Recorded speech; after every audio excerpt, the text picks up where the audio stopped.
Sabe aquela notícia que aparece rápido sobre um incêndio industrial e que a gente acaba deixando passar? Às vezes, ela é a porta de entrada para um universo fascinante de química, de engenharia numa escala que a gente mal consegue imaginar e de riscos calculados ao milímetro. E é exatamente para esse universo que a gente vai olhar agora. A nossa história começa aqui, uma noite de dezembro em Gujarat, na Índia, numa das maiores refinarias do país.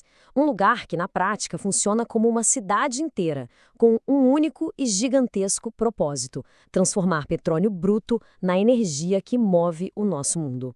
A notícia em si foi bem direta: um incêndio. Mas o detalhe que muda tudo estava ali, escondido no meio da frase, na unidade de isomerização. E essa pequena expressão já levanta a grande pergunta: o que exatamente é uma unidade de isomerização e por que ela é tão importante a ponto de estar no centro de um incidente como esse? Ok, vamos primeiro aos fatos do incidente que serviu de ponto de partida para essa nossa análise. Então, o que aconteceu foi o seguinte. Fim de tarde, um incêndio começa em um forno. A equipe de emergência agiu super rápido, controlando tudo em menos de uma hora. Foi um incidente classificado como menor, nível 1, e o mais importante de tudo, ninguém se feriu. Ou seja, foi um evento contido, sim, mas que serve como um baita alerta para os processos imensamente mais complexos e perigosos que estão operando ali por trás de tudo. E é exatamente aqui que a gente sai um pouco da notícia do dia e entra de cabeça na ciência por trás disso. Porque para entender o risco, primeiro a gente precisa entender o processo. Vamos mergulhar no coração da refinaria. Olha, uma imagem como essa já diz quase tudo, né? Uma refinaria não é uma única máquina, é um verdadeiro ecossistema de unidades, todas interligadas, cada uma com uma função vital. E hoje a gente vai focar em apenas uma delas, a unidade de isomerização, que está ali como uma peça-chave nesse fluxo gigantesco. Então, o que diabos é essa tal de isomerização? A melhor forma de entender é pensar em Lego. Imagina que você tem a mesma quantidade e os mesmos tipos de pecinhas. A isomerização é o ato de desmontar uma estrutura reta e simples e com as mesmíssimas peças montar uma outra, mais compacta, mais forte. Na química, o processo faz exatamente isso. Ele pega moléculas retas, que parecem um trem de vagões, e as transforma em moléculas com galhos, que parecem mais uma árvore. Os átomos são os mesmos, mas a nova arquitetura, essa nova arquitetura muda tudo. Mas para que todo esse trabalho? Por que as refinarias investem uma fortuna em unidades super complexas só para reorganizar moléculas? A resposta está na eficiência do motor do seu carro. A pergunta é essa. E a resposta, bom, a resposta é a chave para a gasolina de alta performance que a gente usa hoje em dia.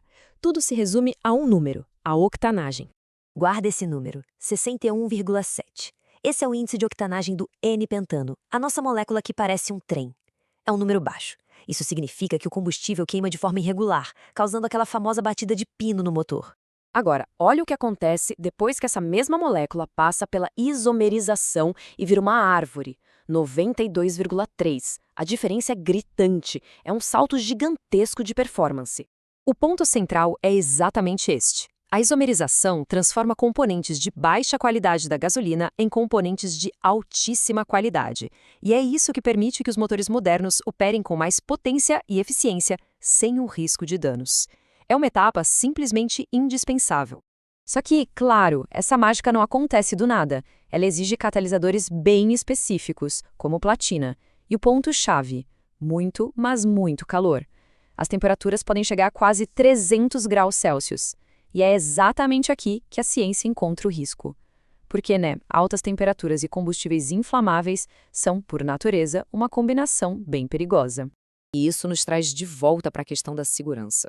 O incêndio de dezembro não foi um evento que aconteceu do nada. Ele, na verdade, se encaixa em um padrão que deixa bem claro os perigos constantes de se operar numa escala tão monumental. Se a gente puxar o histórico só dessa refinaria, o padrão é preocupante. Em 2004, uma explosão em outra unidade deixou 13 feridos. E o mais grave, apenas um mês antes desse incêndio de dezembro, um incidente muito mais sério com um tanque de benzeno acabou matando 2 trabalhadores. Para a gente entender como as coisas podem sair do controle de forma trágica, vamos analisar o que aconteceu em novembro. É um exemplo perfeito de como uma pequena falha pode dar início a uma cascata de desastres. Acredite, a origem de tudo foi um simples erro de procedimento, uma válvula de amostragem que foi esquecida aberta. Os vapores de benzeno que vazaram encontraram uma faísca de um trabalho de solda que estava sendo feito ali perto. A primeira explosão tomou conta do tanque, que não aguentou e se rompeu. E horas depois, o calor intenso fez um segundo tanque, ali do lado, explodir também. Uma única falha que se transformou numa catástrofe. Então, qual é a grande lição disso tudo?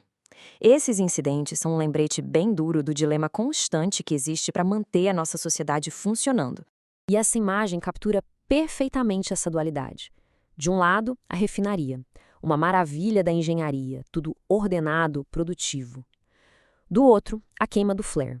É o fogo bruto, um lembrete visual da energia imensa e perigosa que está contida ali dentro.